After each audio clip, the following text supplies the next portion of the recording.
arrepiante. Todo pipoco nessa hora.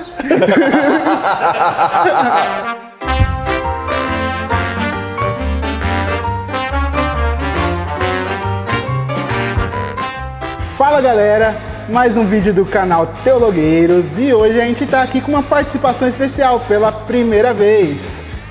Pastor César. E aí pessoal, tudo bem? Beleza. E o assunto do vídeo de hoje é ministério pastoral, o cara ser pastor. E a gente trouxe o César, que é pastor, aqui na comunidade Cristã da Família em Araras, para conversar um pouco sobre isso. Então César, começa falando pra gente quanto tempo você é pastor, como você descobriu chamar de ser pastor, como que é a sua história com o ministério pastoral? Assim, eu nunca quis ser pastor, na verdade eu sou filho de pastor já, então eu sou neto de pastor. E eu sempre vi que é muito difícil. Isso tem uma frase que eu aprendi na adolescência, Deus me livre, eu não quero ser pastor mesmo. E eu não queria, porque é muito difícil, o pessoal acorda você de madrugada, o pessoal conta problema pra você, e parece que você é obrigado a ficar resolvendo o problema de todo mundo. E as pessoas não entendem muito bem o que é um pastor e acabam achando que ele se torna, sei lá, uma espécie de coach, é estranho. Então eu nunca quis ser pastor, mas a minha atividade junto à igreja sempre foi presente, então eu sempre estive, então eu já fui do grupo de coreografia, velho. Eu já dancei Rony, já dancei, já dancei aquelas roupinhas estranhas, eu tinha uma roupa azul, bordado branco, então eu já fiz parte do teatro, eu faço parte do louvor desde 13, 14 anos que eu toco na igreja e tudo mais. Então eu sempre fui muito ativo. E à medida que eu fui ativo, chegou uma época em que a nossa igreja se desenvolveu um trabalho de pequenos grupos e eu comecei a lidar com pequenos grupos já com 17, 18 anos já.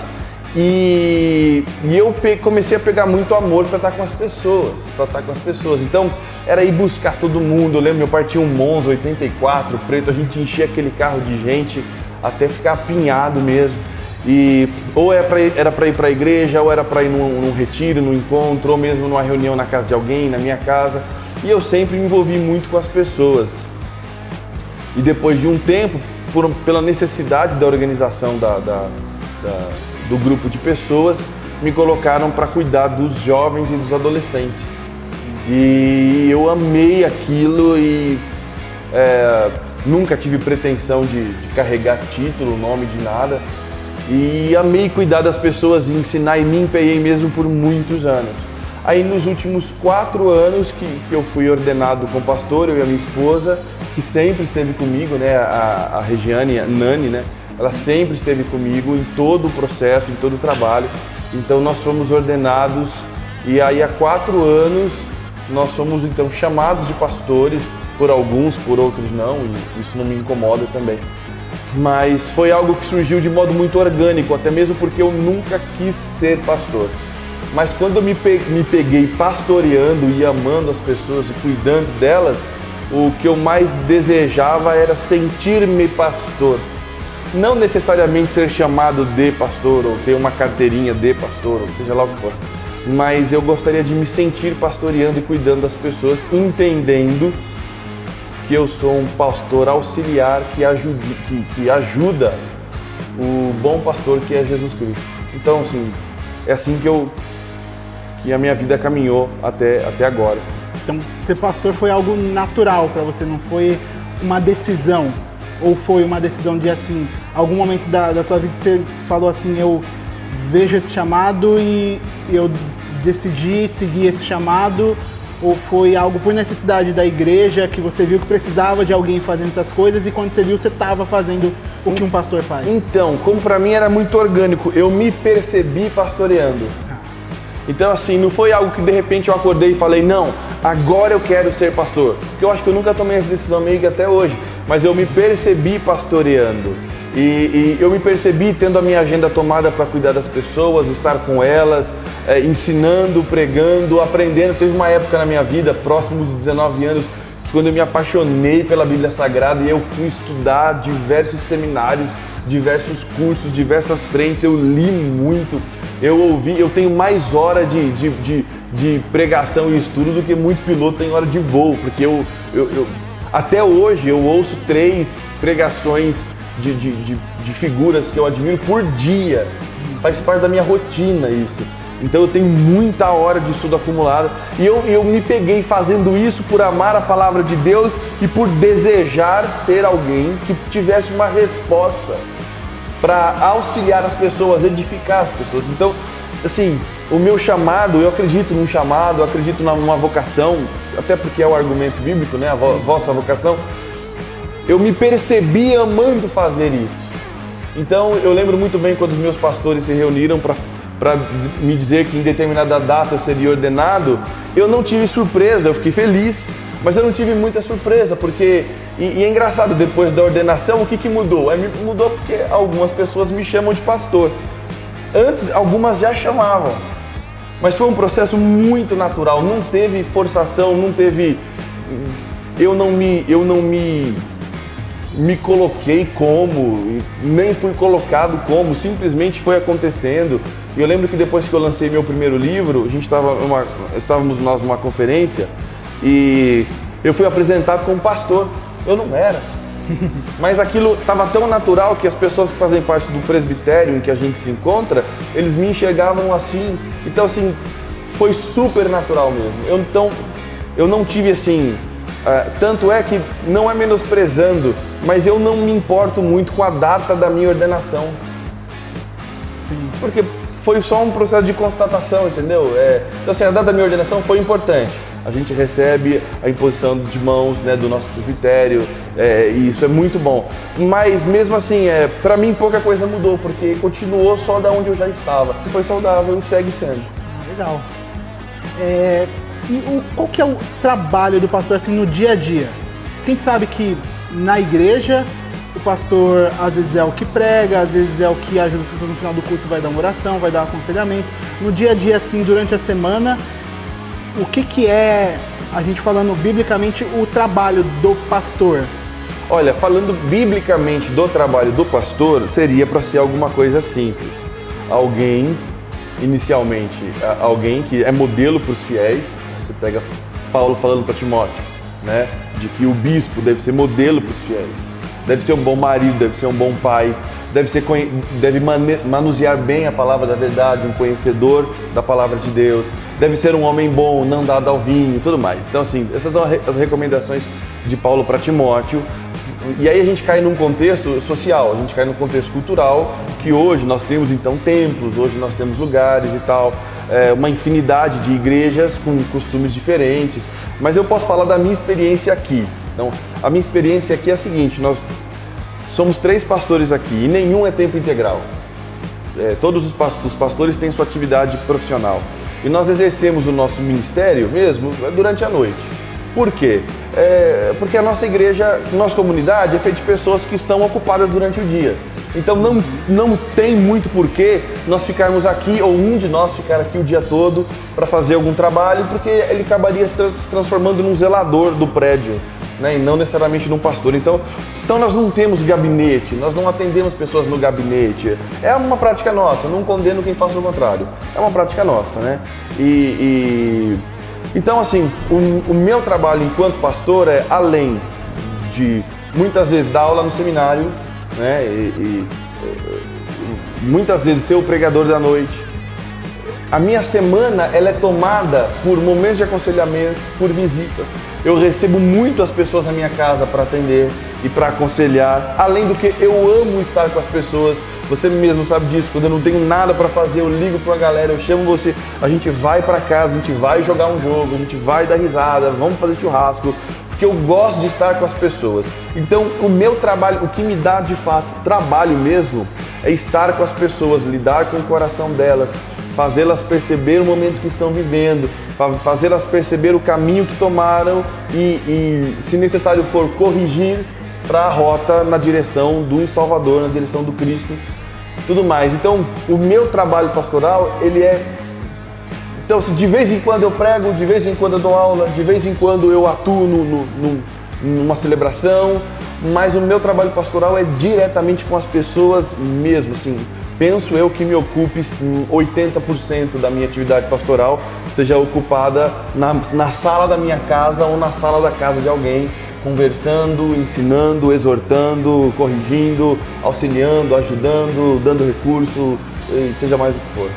Falando assim sobre as obras do pastor na questão dos membros da igreja, a gente ouve falar bastante que o pastor é responsável pelas vidas que estão na igreja e que Deus cobra dele, lá no final dos tempos vai cobrar sobre essas vidas que ele apacentou, ele sendo pastor das ovelhas, e que o pastor tem um certo tipo de autoridade espiritual sobre a vida das pessoas. Então, quando a pessoa quer sair de uma igreja para outra, ela tem que pedir a bênção do pastor para ela sair, e aí a bênção do pastor para entrar, porque o pastor tem como se fosse um manto sobre a vida da pessoa.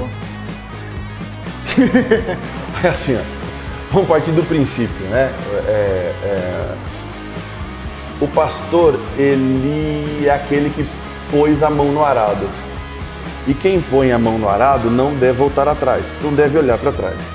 Quem decidiu o trabalho episcopal, decidiu uma excelente obra, mas deve fazê-la com esmero.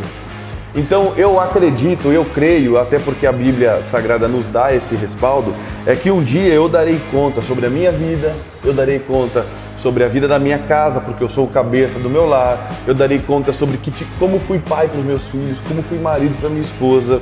E falando do rebanho do Senhor Jesus, eu darei conta como esse auxiliar do bom pastor, que é Jesus, eu darei conta como esse auxiliar, se a missão que me foi dada foi cumprida, se eu pus o meu melhor.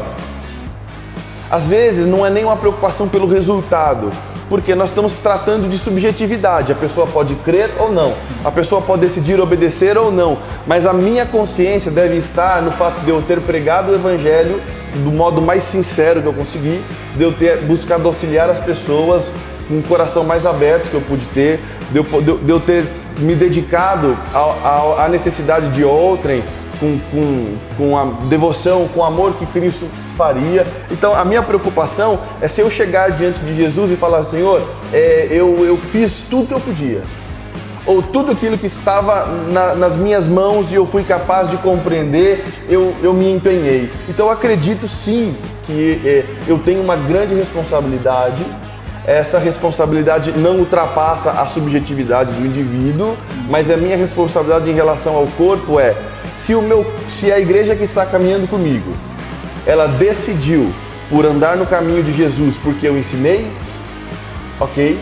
Mas se ela decidiu não andar nos caminhos de Jesus porque eu não ensinei, e aí a questão é, se ela decidiu andar fora dos caminhos de Jesus, mas eu ensinei, eu creio que eu posso estar mais tranquilo, apesar de descontente do resultado. Então assim, eu como um pastor do Evangelho, eu não me apego ao resultado, eu me apego ao processo. Qual é o processo? Eu estou ensinando, eu estou acompanhando, eu estou apacentando, eu estou pastoreando, então eu descanso, porque o resultado vem do Senhor. E também a pessoa escolhe por sim ou escolhe por não. Mas, então, falando da minha responsabilidade, da minha prestação de contas, eu penso dessa maneira. Em relação à autoridade espiritual, ela também existe, mas ela existe de um modo muito geral e mais amplo. Eu imagino assim, se eu for pastor consagrado a Jesus, ou seja, se eu pastorear do modo de Jesus, eu tenho a autoridade que Jesus tinha para pastorear. Então, se eu for o pastor amoroso, compassivo, perdoador, longânimo, com a palavra certa, com a mensagem, com o reino de Deus no coração e traduzindo isso para as pessoas e tal, eu vou ganhando a autoridade espiritual do próprio Jesus para continuar a fazer a obra. Agora, se em algum momento da minha caminhada eu me tornar um pastor arrogante, um pastor nariz em pé, um pastor poderoso, um pastor que busca grana, um pastor que busca número, eu posso ter uma autoridade emocional sobre as pessoas, eu posso ter uma autoridade reconhecida no eclesiástico, eu posso ter uma autoridade de ordem religiosa, institucional, mas a espiritual eu vou perder.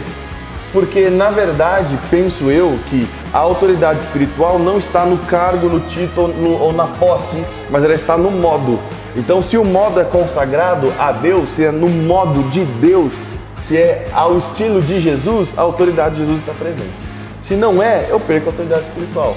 Em relação à pessoa sair de uma comunidade para ir para outra, A nossa participação é entender o motivo, para saber se existe uma falha em nós que precisa ser corrigida, se é uma questão de afinidade, porque hoje as pessoas ficam aonde se sentem melhor e não necessariamente aonde deveriam, e essa é uma questão, né? E então, assim, a gente não coloca muita brecha não. A pessoa diz que quer sair, a gente tenta entender o motivo e diz vai com Deus, seja uma bênção lá e tal.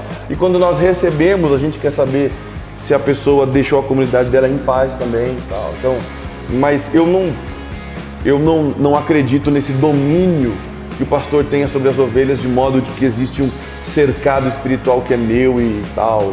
O cercado é de Jesus e a gente ajuda a conduzir o rebanho, mas o rebanho é sempre de Jesus.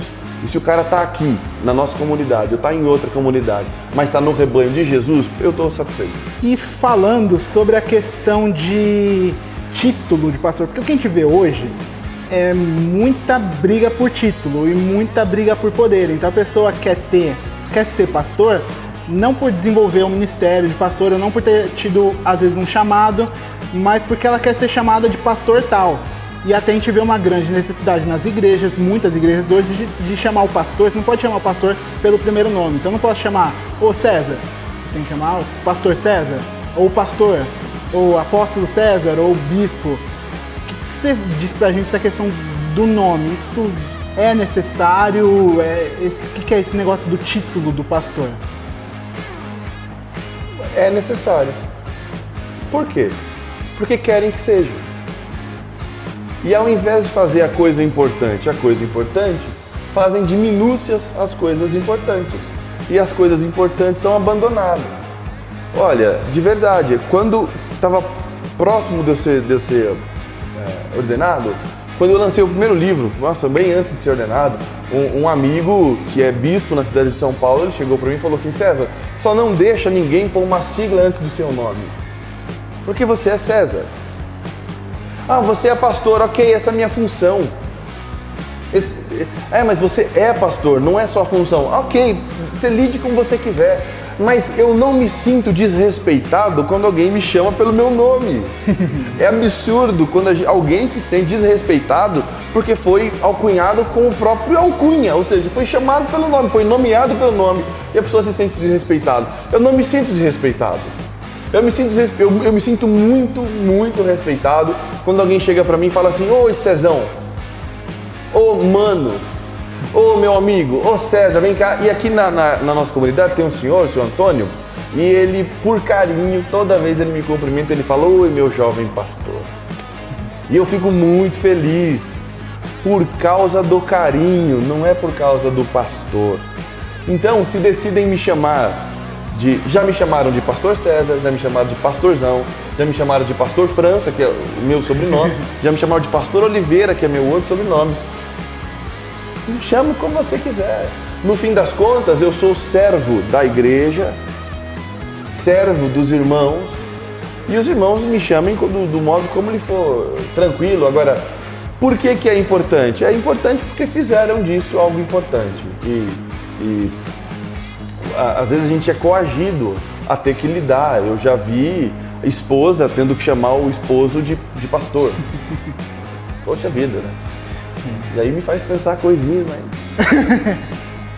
E por ser pastor e por estar numa posição de mestre, de ensino para as pessoas, onde as pessoas podem chegar e conversar com você, despejar sobre você o que elas estão passando e tal, acontece de aproveitarem muito, chegarem em você às vezes de modo, sei lá, agressivo, ou achando que podem pisar no pastor porque ele aguenta, ele é pastor, ele aguenta.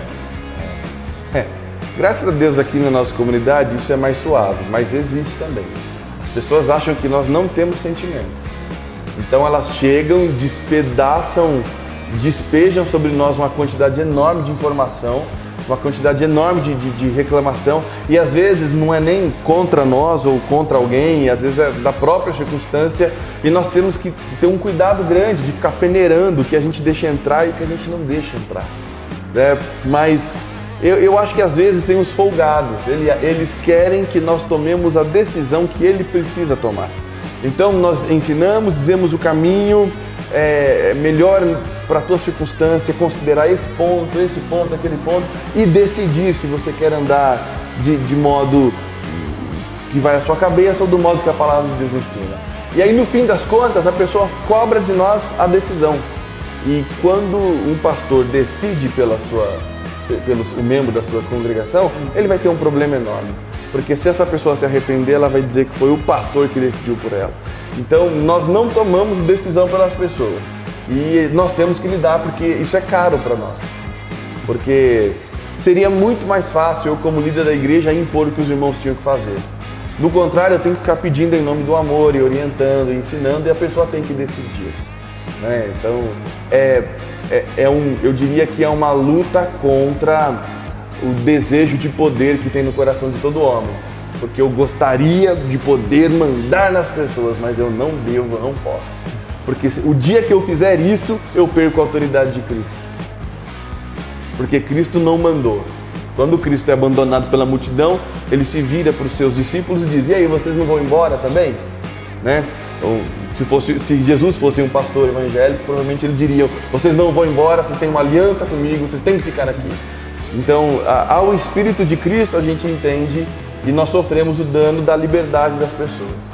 E nós somos, então, cobrados pelos folgados que queriam que nós decidíssemos por eles, mas eu não faço isso. César, muito obrigado por você estar aqui com a gente, foi muito bacana mesmo. E o que vocês acharam do vídeo? Deixa seu gostei aí embaixo se você gostou. Comenta aqui embaixo o que você achou, se você gostou, se você concordou, não concordou. Compartilhe o vídeo para outras pessoas aprenderem o que é ser pastor e ouvirem um pouco sobre a história de um pastor aqui da nossa igreja. Muito obrigado e até a próxima. Tchau, tchau. E dá um like, senão eu amaldiçoo.